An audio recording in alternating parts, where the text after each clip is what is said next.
4 نفر عالم نمیشه. یکی مستحی، دوم مستغنی، سوم منتقد، چهارم متکبر. این 4 نفر عالم نمیشن. 4 نفر عالم نمیشن. المستحی، المنتقد، المتکبر، المستغنی. اولین نفری که عالم نمیشه انسان خجوله، کسی که شرم و حیای زیادی داره و این شرم و حیاست در محلش نیست. این شرم و حیای او در محلش نیست، روش نمیشه سوال بکنه، جواب بشنوه، بیا در محضر علما مثلا بنشینه، سر کلاس درس بنشینه. اگر بنشینه هم فقط یه گوشه نشسته داره میشنوه سوال و جواب، یا رو نداره. میگن هر کسی رو نداره روزی نداره، اون جای خودش. خیلی هستن رو ندارن اما روزی دارن.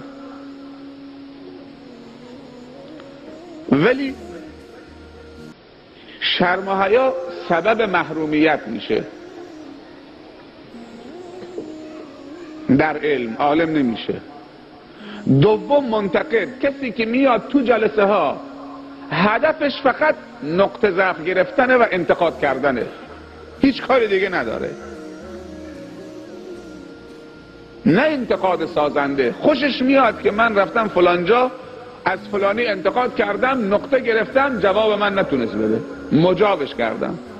اهل عمل هم نیستا، فقط هر جای گفتن یه جریانی هست، برنامه‌ای هست، فقط میاد نقطه بگیره، انتقاد بکنه.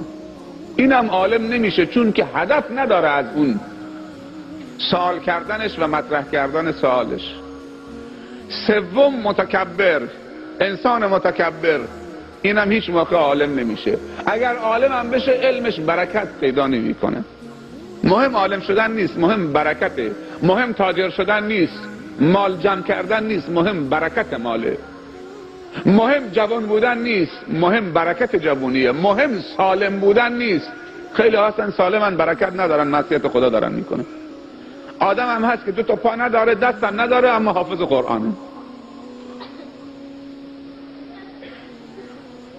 چشم بینا داره، 1 سوره قرآن از بر نیست. گوش شنوا داره، 1 سوره قرآن از بر نیست. جوان هست که کوره، چشم نداره، فقط از گوش استفاده میکنه، هم با گوشش میشنوه و هم با گوشش میبینه، اما حافظ قرآنه. پس مهم سلامتی نیست، مهم برکت سلامتیه. مهم عمر نیست که تو عمر داشته باشید، مهم برکت عمره. فلانی 100 سالشه، تو 100 سالش چه کار کرده؟ فلانی 20 سالشه، تو 20 سالش خیلی کارها کرده. 15 سالشه، خیلی کارها کرده.